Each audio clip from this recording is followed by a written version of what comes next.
If you want to lose body fat, you actually need to extend the period of time that you're not eating. In other words, extend your fasting period and get rid of all the snacks in order for you to have enough time that your insulin is low. When insulin is low, it's going to allow fat burning, which is going to allow you to pull those calories back out.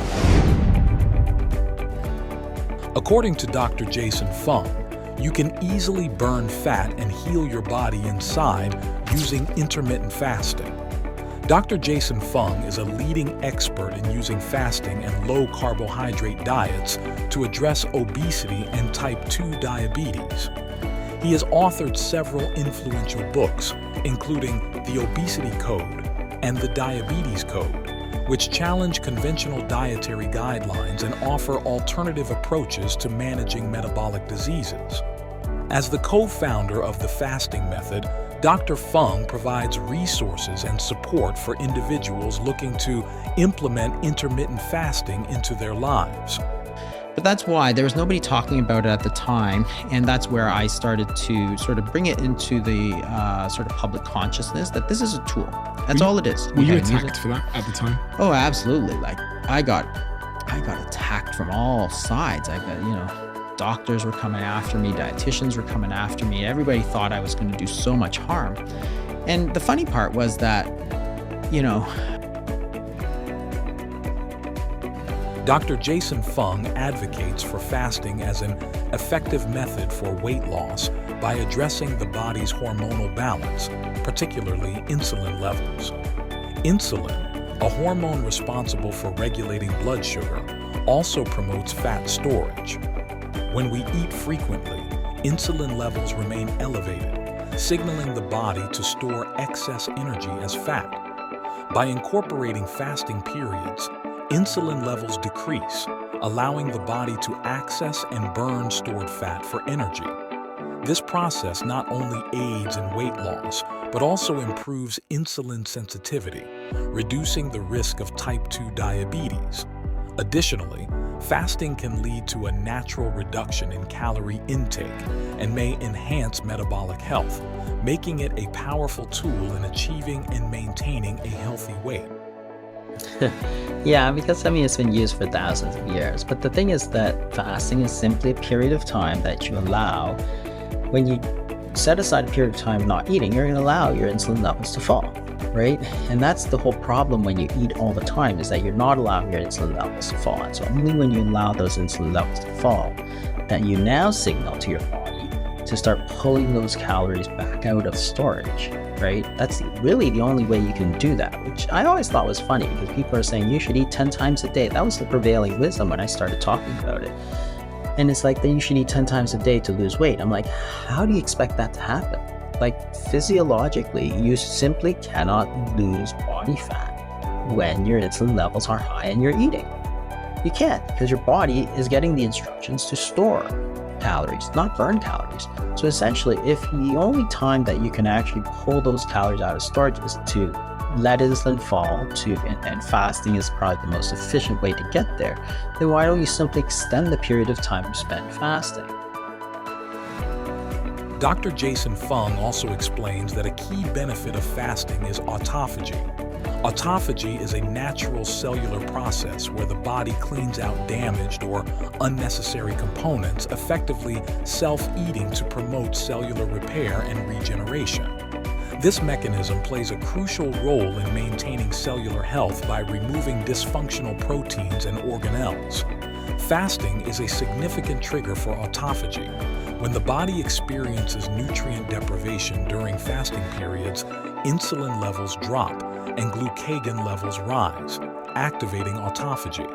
This process allows the body to break down and recycle old cellular materials, leading to various health benefits.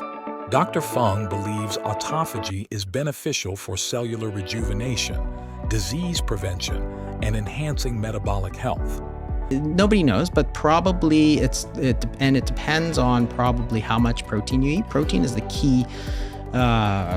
Sort of when you eat protein, autophagy just stops. So low protein, you can activate it. It's probably somewhere around 20 to 30 hours. So you'll see a lot of religions, for example, they'll have like a 24-hour fast, right? One day that you're not supposed to eat or something like that. And maybe that's the way to cleanse your body, not just of the glucose and the fat, but also the excess proteins that are old, they're junky. I mean, you think about renovating your bathroom or something like that, right? The first thing you got to do, you got to throw out the 1970s tub and the avocado green toilet. That's the first thing you got to do. You got to get rid of it. You got to break down before you can rebuild better. Well, autophagy might be that way to break down some of the stuff that you actually can't break down any other way. If your body's full of all this junky protein, the duration of fasting necessary to achieve weight loss and stimulate autophagy can vary based on individual goals and health conditions. For weight loss, Dr. Fung often recommends starting with intermittent fasting methods such as the 16-8 approach, where individuals fast for 16 hours and eat during an 8-hour window. This method can help reduce insulin levels and promote fat burning. For more significant weight loss, Dr. Fung sometimes advises 24-hour fasts, done once or twice a week, where individuals consume a single meal and then fast until the same time the next day. Regarding autophagy, Dr. Fung explains that this cellular cleansing process is activated during periods of nutrient deprivation. While shorter fasts can initiate autophagy, extended fasting periods of 24 to 36 hours may enhance this process more profoundly, allowing the body to break down and recycle old, damaged cellular components. so what are the different fasting regimens? The standard regimen, but we don't often think of it that way, is 3 meals a day, breakfast, lunch, and dinner, with no snacks in between. And this is what we took mostly in the 1960s and 1970s. Up until then, snacks were very frowned upon, and because it was not easy to keep a lot of food in the house and so on, mostly we didn't eat in between meals and we didn't eat after dinner. So if you were hungry after dinner, your mom would usually say, oh, you should have ate more at dinner, because there's nothing to eat until breakfast time. And that's where the term came from. The fasting period was from dinner one night, so if you went at dinner at 7 p.m., for example, and didn't have breakfast until 7 a.m., that's a 12-hour fasting period that people had every day without thinking about it. If you ate breakfast a little later, perhaps 8 or 9 a.m., you'd have somewhere around a 14-hour period of fasting. And that provided a pretty good balance and kept people, for the most part, from getting obese, as you can see, because it's quite rare in the 60s and 70s. That is, the feeding period was 10 to 12 hours, and during that period of time, we're trying to store food energy, store body fat, and that's balanced almost every day with 12 to 14 hours of fasting. That's where the English term breakfast comes from. It's the meal that breaks your fast. So the baseline fasting period should really be about 12 to 14 hours. Now, if we're trying to lose weight, specifically lose body fat, we can simply extend that fasting period. So instead of 12 to 14 hours of fasting, we can go up to, for example, 16 hours of fasting. And this is a very popular regimen.